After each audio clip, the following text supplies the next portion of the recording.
Hi all, അസ്സലാമലൈക്കും. Welcome back to Silnas kitchen. ഇന്നത്തെ recipe Maggi വെച്ചിട്ട് നല്ല ടേസ്റ്റി ആയിട്ടുള്ള ഒരു വെറൈറ്റി ആയിട്ടുള്ള അടിപൊളി ഈവനിങ് സ്നാക്സിന്റെ റെസിപ്പിയാണ്. കുട്ടികൾക്കും വലിയവർക്കൊക്കെ ഒരുപോലെ ഇഷ്ടാവുന്ന ഒരു കിടിലൻ റെസിപ്പിയാണ്. അപ്പോൾ ഇതെങ്ങനെയാണ് തയ്യാറാക്കിയെന്ന് അറിയാനായിട്ട് വീഡിയോ സ്കിപ്പ് ചെയ്യാതെ മുഴുവനായിട്ടൊന്ന് കണ്ടു നോക്കണേ. റെസിപ്പിയിലോട്ട് കടക്കുന്നതിന് മുമ്പായി സിൽനാസ് കിച്ചൺ ചാനൽ ആദ്യമായിട്ട് കാണുന്നവരാണെങ്കിലും ഇതുവരെയും കണ്ട് സബ്സ്ക്രൈബ് ചെയ്യാത്തവരും പ്ലീസ് ഒന്ന് സബ്സ്ക്രൈബ് ചെയ്തേക്കണേ. ഒപ്പം തന്നെ ഈ വീഡിയോസ് നിങ്ങൾക്ക് ഇഷ്ടപ്പെടുകയാണെങ്കിൽ ഒരു ലൈക്ക് ചെയ്ത് ഷെയർ ചെയ്ത് സപ്പോർട്ട് ചെയ്യാനും മറക്കരുത്. ഇനി നമുക്ക് റെസിപ്പിയിലോട്ട് കടക്കാം. അപ്പോൾ ആദ്യം തന്നെ ഈ ഒരു പലഹാരം തയ്യാറാക്കുന്നതിന് വേണ്ടിയിട്ട് ഞാനിവിടെ എടുത്തിട്ടുള്ളത് 3 പീസ് മാഗിയാണ്. ഈ ഒരു മാഗി നമുക്ക് നന്നായിട്ടൊന്ന് പൊട്ടിച്ചിട്ട് കൊടുക്കാം. നല്ലപോലെ പൊടിച്ചിട്ട് കൊടുക്കേണ്ട ആവശ്യമില്ല, ഇതുപോലെ പീസ് ആക്കിയിട്ട് പൊട്ടിച്ചെടുത്താലും മതി. ഇതുപോലെ മുഴുവനായിട്ടും പൊട്ടിച്ചിട്ട് കൊടുത്തതിന് ശേഷം ഒരു മിക്സിയുടെ ജാറിലേക്ക് ഇട്ട് കൊടുത്തിട്ട് ഇത് നല്ലപോലെ ഒന്ന് പൊടിച്ചെടുക്കാനുള്ളതാണ്. എപ്പോഴും ഒരേ രീതിയിൽ നമ്മൾ മാഗി ഉണ്ടാക്കി കഴിക്കാതെ ഇനി മാഗി മേടിക്കുമ്പോൾ ഈ ഒരു രീതിയിൽ ചെയ്ത് നോക്കണേ, ഭയങ്കര ടേസ്റ്റിയാണ്. ഇപ്പൊ ഞാനിതുപോലെ മുഴുവനായിട്ടും പൊട്ടിച്ചിട്ട് കൊടുത്തിട്ടുണ്ട്. ഇനി നമുക്കിത് മിക്സിയുടെ ജാറിലേക്ക് ഇട്ട് കൊടുക്കാം. ഞാനിത് ഒരു പ്രാവശ്യമായിട്ട് പൊടിച്ചെടുക്കാൻ വേണ്ടിയാണ് ഇത്രയും വലിയ ജാറിൽ ഇട്ട് കൊടുത്തിട്ടുള്ളത്. ചെറിയ ജാറിൽ ഇട്ടിട്ട് കുറച്ചായിട്ട് പൊടിക്കണമെന്നുണ്ടെങ്കിൽ അങ്ങനെയും ചെയ്യാം.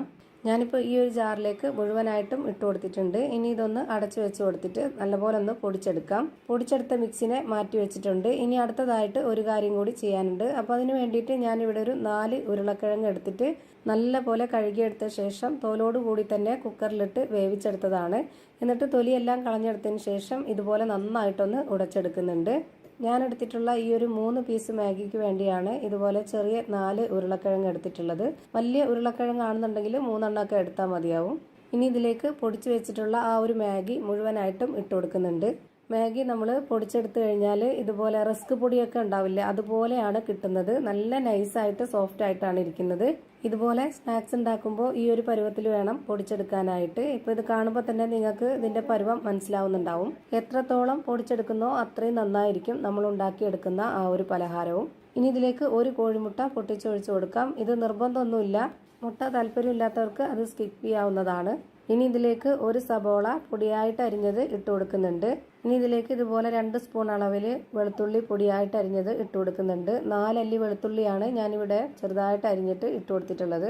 ഇനി ഇതിലേക്ക് ഓരോരുത്തരുടെ എരിവിനനുസരിച്ചുള്ള പച്ചമുളക് ചേർത്ത് കൊടുക്കാം. ഞാനിവിടെ 2 പച്ചമുളകാണ് ഇതുപോലെ അരിഞ്ഞിട്ട് ഇട്ട് കൊടുത്തിട്ടുള്ളത്. ഇനി നമുക്ക് വേണ്ടത് മാഗിയുടെ കൂടെ കിട്ടുന്ന ആ ഒരു മാഗി മസാലപ്പൊടിയാണ്. 3 പീസ് മാഗിക്ക് വേണ്ടിയിട്ട് 3 പാക്കറ്റ് മാഗി പൊടി ഉണ്ടായിരുന്നു. അത് മുഴുവനായിട്ട് ഞാൻ ഇതിലേക്ക് ഇട്ട് കൊടുക്കുന്നുണ്ട്. പിന്നെ അതിന്റെ കൂടെ തന്നെ കുറച്ചുകൂടെ എരിവായിട്ടിരിക്കാൻ വേണ്ടി 1 സ്പൂൺ അളവിൽ മുളക് പൊടി ഇട്ട് കൊടുത്തിട്ടുണ്ട്. പിന്നെ ഇതിലേക്ക് ആവശ്യത്തിനുള്ള ഉപ്പും കൂടെ ഇട്ട് കൊടുത്തതിന് ശേഷം ഇതുപോലെ കൈ വെച്ചിട്ട് നന്നായിട്ടൊന്ന് മിക്സ് ചെയ്തിട്ടെടുക്കാം. ഉപ്പ് നോക്കിയിട്ട് വേണം ഇട്ട് കൊടുക്കാനായിട്ട്. മാഗിയിൽ കുറച്ച് ഉപ്പുണ്ട്, അപ്പൊ അതിനനുസരിച്ച് നോക്കിയിട്ട് ഇട്ട് കൊടുക്കാവുന്നതാണ്. കിഴങ്ങും സബോളയൊക്കെ ഉള്ളതുകൊണ്ട് ആ ഒരു ഉപ്പ് പോരാ, അതുകൊണ്ടാണ് ഞാൻ ഇതിലേക്ക് വീണ്ടും ഉപ്പ് ചേർത്ത് കൊടുത്തിട്ടുള്ളത്. ഒട്ടും തന്നെ വെള്ളത്തിന്റെ ആവശ്യം വരുന്നില്ല, കാരണം കിഴങ്ങിന്റെ ആ ഒരു നനവും മുട്ടയുടെ നനവൊക്കെ ഉള്ളതുകൊണ്ട് നന്നായിട്ട് ഇതുപോലെ മിക്സ് ചെയ്തിട്ട് എടുക്കാൻ പറ്റിയിട്ടുണ്ട്. ഇനി നമുക്ക് കയ്യിൽ കുറച്ച് എണ്ണയോ ഓയിലോ ഒന്ന് സ്പ്രെഡ് ആക്കി കൊടുത്തതിന് ശേഷം അതിൽ നിന്ന് കുറച്ച് മാവ് എടുത്തിട്ട് ഇതുപോലെ ഒരു ബോൾസ് ആക്കിയിട്ട് എടുക്കാം. ഈ ഒരു ഷേപ്പിൽ തന്നെ ചെയ്തെടുക്കണമെന്നൊന്നുമില്ല, ഓരോരുത്തർക്കും ഇഷ്ടമുള്ള രീതിയിൽ വലിപ്പത്തിൽ ചെയ്തിട്ടെടുക്കാവുന്നതാണ്. ഞാനിപ്പോൾ ഇത് ഈ ഒരു ഷേപ്പിൽ ഈ ഒരു വലിപ്പത്തിലാണ് റെഡിയാക്കി എടുത്തിട്ടുള്ളത്. ഇത്രയും കനം കുറച്ചിട്ട് ചെയ്തെടുത്താൽ മാത്രമേ ഉള്ളൊക്കെ നന്നായിട്ട് വെന്ത് വരുള്ളൂ. അപ്പോൾ ഇതേപോലെ ഈ ഒരു ഷേപ്പിൽ തന്നെ മുഴുവനായിട്ടും ചെയ്ത് ഒരു പാത്രത്തിലേക്ക് മാറ്റിയിട്ടുണ്ട്. മാഗി വെച്ചിട്ട് വേറൊരു വെറൈറ്റി പലഹാരം കൂടെ ഞാൻ ഇതിനു മുമ്പ് അപ്ലോഡ് ചെയ്തിട്ടുണ്ട്. അത് കാണാൻ താല്പര്യമുള്ളവർ Silna's kitchen Maggi evening snacks എന്ന് ടൈപ്പ് ചെയ്ത് സെർച്ച് ചെയ്ത് കഴിഞ്ഞാൽ കിട്ടുന്നതാണ്. കാണാൻ താല്പര്യമുള്ളവർ അതുകൂടി കണ്ടൊന്ന് സപ്പോർട്ട് ചെയ്തേക്കണേ. ഇനി നമുക്കിത് ഫ്രൈ ചെയ്തെടുക്കാം. അപ്പോൾ അതിനായിട്ട് സ്റ്റവിലേക്ക് ഒരു പാൻ വെച്ച് കൊടുത്ത് എണ്ണ ഒഴിച്ച് ഫ്ലെയിം ഓൺ ആക്കി കൊടുത്തിട്ടുണ്ട്. എണ്ണ നന്നായിട്ടൊന്ന് ചൂടായി വരുന്ന സമയത്ത് ഇതിലേക്ക് ഓരോന്നായിട്ട് ഇട്ട് കൊടുക്കാം.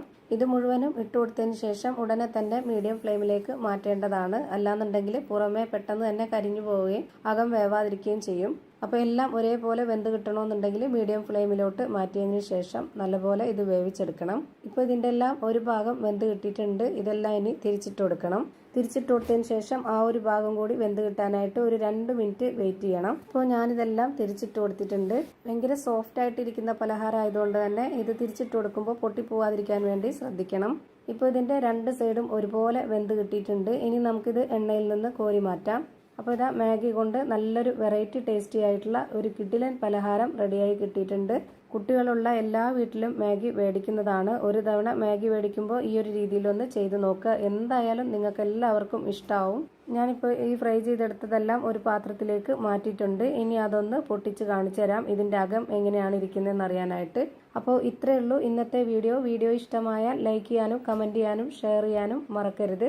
ഞാനിടുന്ന പുതിയ പുതിയ വീഡിയോസ് നോട്ടിഫിക്കേഷനായിട്ട് കിട്ടുന്നതിന് വേണ്ടി സബ്സ്ക്രൈബ് ചെയ്ത് ബെല്ലൈക്കൺ അമർത്തി അതിൽ ഓൾ എന്ന ഓപ്ഷൻ എനേബിൾ ചെയ്ത് കൊടുക്കാനും മറക്കരുത്.